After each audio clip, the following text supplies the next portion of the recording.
কৃষি সার এবং বীজের বিভিন্ন সমস্যার কথা প্রায়ই তুলে ধরেছে। আমি সেসব কথায় যাচ্ছি না, তাদের কথায় আমি একমত আছি। তবে আমার একটা বড় সমস্যা হয়েছে যে ইতিপূর্বে সাবেক প্রধানমন্ত্রী বেগম খালেদা জিয়া আমাদের যে কৃষি ভর্তুকি কার্ড দিয়েছিলেন, এই কৃষি ভর্তুকি কার্ডগুলো আওয়ামী লীগের কর্মীরা সবাই বলছিল যে কার্ডগুলো আমাদের কাছে জমা দেন, আমরা আপনাদের কৃষি ভর্তুকির যে টাকা এটা আমরা দিয়ে দিব।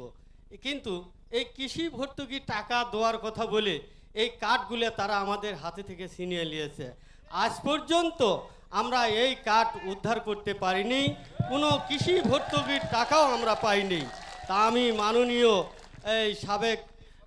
মাননীয় আমাদের এই সবার প্রধান অতিথির কাছে আকুল আবেদন জানাচ্ছি, আমাদের হয়তো ওই কার্ডগুলো কিংবা নতুন করে আমাদের যে একটা কৃষি ভর্তুকি কার্ড আমাদের প্রত্যেক কৃষকের ঘরে ঘরে পৌঁছে দেওয়ার চেষ্টা করবেন। আর একটা কথা আমি তুলে ধরছি, আমাদের বিশালপুর ইউনিয়নে, হয়তো খানপুর ইউনিয়নে হচ্ছে কিনা জানি না, আমাদের বিশালপুর ইউনিয়নে কেল্লাখুশি মেলা হইতে আমার গ্রাম সগুনা পর্যন্ত একটা খাল খনন হয়েছিল। আর সেই খাল খননের মাটি আমাদের নিজস্ব পৈতৃক সম্পত্তির উপর রাখা হয়েছিল। আর মাটি রাখার পর আওয়ামী লীগের কর্মীরা বলছিল যে পর্যন্ত মাটি রাখা হয়েছে এই সম্পত্তিগুলো সরকারের হবে। আর এই দাবি করে তারা অনেক গাছপালা রোপণ করেছিল।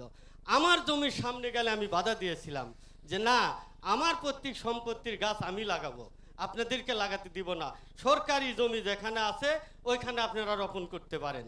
তারপরে জোর করে ওখান থেকে গাছগুলো লাগানো হয়েছিল। লাগানোর পর 2 কিলো রাস্তা ওই এলাকার গরু বাছুর সবারই ছেড়ে দিয়ে এই গাছগুলা নষ্টবিষ্ট করেছিল। আর মামলা দেওয়া হয়েছিল আমার উপর, আমি নাকি 2 কিলোর গাছ উঠে নদীর ভিতর ভাসিয়ে দিয়েছি। অসংখ্য আমি বলতে ধন্যবাদ চাচ্ছি আপনাকে। যে ওই গাছগুলো যারা নিজস্ব সম্পত্তির উপর রোপণ করেছে, প্রত্যেক সম্পত্তির উপর রোপণ করেছে, এই গাছগুলো যেন ওই আওয়ামী লীগের ওই কর্মীরা বা বন সম্প্রসারণ অফিসাররা এই গাছগুলো কেটে নিতে না পারে বা তাদের সম্পত্তির ভাগ ধন্যবাদ আপনাকে।